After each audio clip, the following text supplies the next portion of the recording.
On vous avait déjà parlé des Français de Spiders, notamment à l'occasion de la critique de Of Orcs and Men, un titre que Serpirou avait d'ailleurs plutôt apprécié. Ce studio, qui avec le temps semble se spécialiser dans les titres possédant une grosse dimension RPG, s'apprête à sortir dans les semaines à venir Mars Warlogs. Sur le papier, cette action RPG se déroulant sur la planète rouge a tout d'un délire bien ambitieux. C'est d'ailleurs cette grande ambition qui avait valu dans un premier temps l'abandon de ce projet, le studio français ayant préféré à l'époque de sa création se concentrer sur des titres plus réalisables. Aujourd'hui, Spiders dit avoir suffisamment d'expérience et de recul pour proposer le Mars qu'ils ont toujours souhaité. Et c'est à l'occasion d'un event organisé par Focus que nous sommes allés poser nos questions à Jeanne Rousseau, la CEO du studio. À commencer par la relation qu'elle et son staff entretiennent avec le jeu de rôle. J'ai effectivement la passion du jeu vidéo depuis très très longtemps. J'ai commencé à jouer sur ColecoVision il y a très longtemps, en 80 ou 82.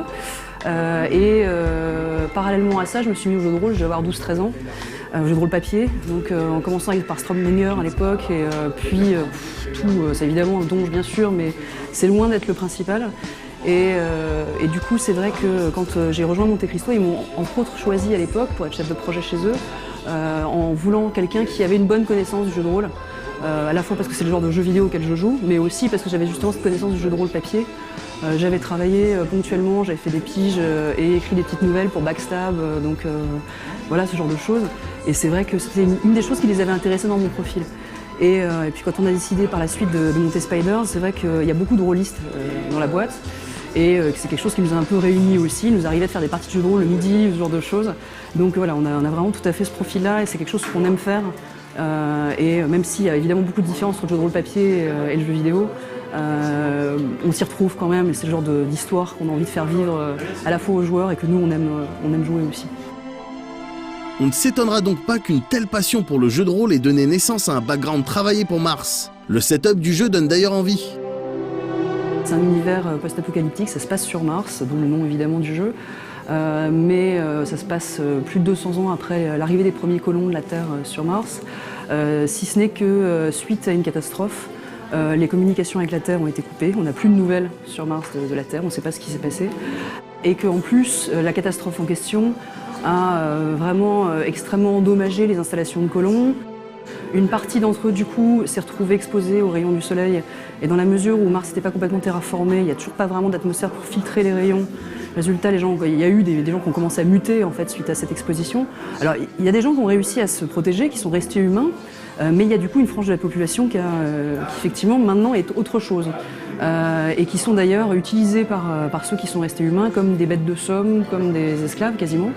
À côté de ça, c'est un monde où l'eau est très rare. Et du coup, le pouvoir a rapidement été pris par les compagnies des eaux. Et en fait, il y a 4 compagnies principales sur Mars qui se partagent la suprématie et qui se font régulièrement la guerre pour récupérer une mine, une zone hydroponique, une cité et ainsi de suite. Donc c'est un monde qui n'est pas très tendre, c'est le moins qu'on puisse dire, qui est même très rude dans la mesure où il y a une bonne partie des technologies qui ont été perdues, puisque certains matériaux sont pas accessibles, n'existent pas sur Mars, il n'y a pas de plastique, il n'y a pas de pétrole, il n'y a pas de... Donc du coup, les gens se sont retrouvés un petit peu à devoir se débrouiller avec ce qu'ils avaient. Et on a un monde qui est voilà, plus proche du post-apocalyptique, avec plein d'inspirations un peu cyberpunk aussi, clairement. Dans ce contexte manifestement dark et tendu, à base de guerre de guides pour contrôler les ressources vitales, vous incarnez Roy Tempérance, un personnage au passé énigmatique qui profitera de l'arrivée d'un jeune prisonnier nommé Innocence pour s'échapper du camp dans lequel il est retenu. Et c'est à travers ce jeune prisonnier que l'histoire de Mars nous est contée. Le héros en fait va être introduit par un tout jeune homme qui lui a été, on va dire, un peu engagé dans la guerre un peu malgré lui, qui se retrouve prisonnier d'abondance, un prisonnier de guerre, et qui en arrivant dans ce camp se fait un peu maltraiter. Il est un peu traumatisé en plus, il est tout jeune et un peu faible et en fait il manque de se faire violer pour être précise. Et là-dessus intervient un personnage qui empêche que cela arrive, qui prend le gamin sous sa protection et qui est le héros, qui est le personnage qu'on va jouer. Et on découvre ce héros et au fur et à mesure son passé, ses motivations, à travers en fait, le journal de guerre du gamin. Le gamin écrit en fait un journal et c'est à travers ce journal-là qu'on commence à découvrir un peu le personnage qu'on incarne. Si l'on trouve dans le game system de Mars beaucoup d'éléments que l'on attribuait autrefois au genre RPG, comme un arbre de compétences, du loot ou encore une dimension craft, son système de combat lui ne donne pas dans le tour par tour mais bel et bien dans l'action. Les compétences nous permettent toutefois d'aborder cet aspect du jeu de plusieurs manières différentes, en misant sur la force pure et dure par exemple, le stealth ou encore la technomancie, sorte de magie principalement basée sur la technologie. À la manière d'un titre BioWare, on peut également sortir de situations difficiles par le dialogue, avec des choix qui impacteront évidemment le cours de votre aventure. Au cours de l'histoire, déjà, chaque dialogue en fait laisse plusieurs possibilités aux joueurs. C'est au joueur de décider la manière dont il a envie de parler aux gens, s'il a envie de les intimider, s'il a envie d'être aimable, s'il a envie d'être très cynique. Ça va avoir un impact sur les personnages, notamment sur le jeune homme qui est le narrateur, puisqu'il est étant relativement jeune et étant évidemment plein d'admiration pour cette personne qui lui a sauvé la vie, le derrière en tout cas.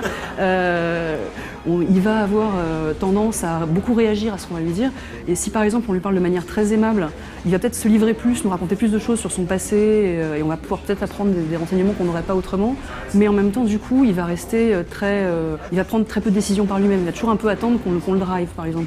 Alors si on est très agressif avec lui, qu'on essaie de le secouer, qu'on est dur, il va un peu réagir comme un enfant battu, et avec nous il va être très très discret, toujours un peu en retrait. Par contre avec l'extérieur il va avoir tendance à vouloir se castagner avec tout le monde. On peut vraiment comme ça impacter déjà les compagnons, ça va forcément modifier le résultat de certaines quêtes et ainsi de suite, en sachant qu'en plus dans l'histoire on a volontairement un moment mis le joueur face à un choix binaire, puisqu'il a le choix entre deux factions principales. Ce choix-là va vraiment modifier complètement les fins du jeu, et bien sûr, mais aussi tout un pan de jeu qui va dépendre en fait de ce choix. On va se retrouver à choisir entre deux factions qui sont pas ennemies, mais en tout cas qui n'ont pas du tout les mêmes buts et les mêmes volontés d'arriver à leur fin. Et du coup, on va avoir un point de vue sur certains événements, on va avoir des missions qui ne seront pas exactement les mêmes, on va avoir des compagnons qui ne seront pas les mêmes. On gardera certains qui étaient avec nous avant, mais il y en a d'autres qui vont faire leur apparition.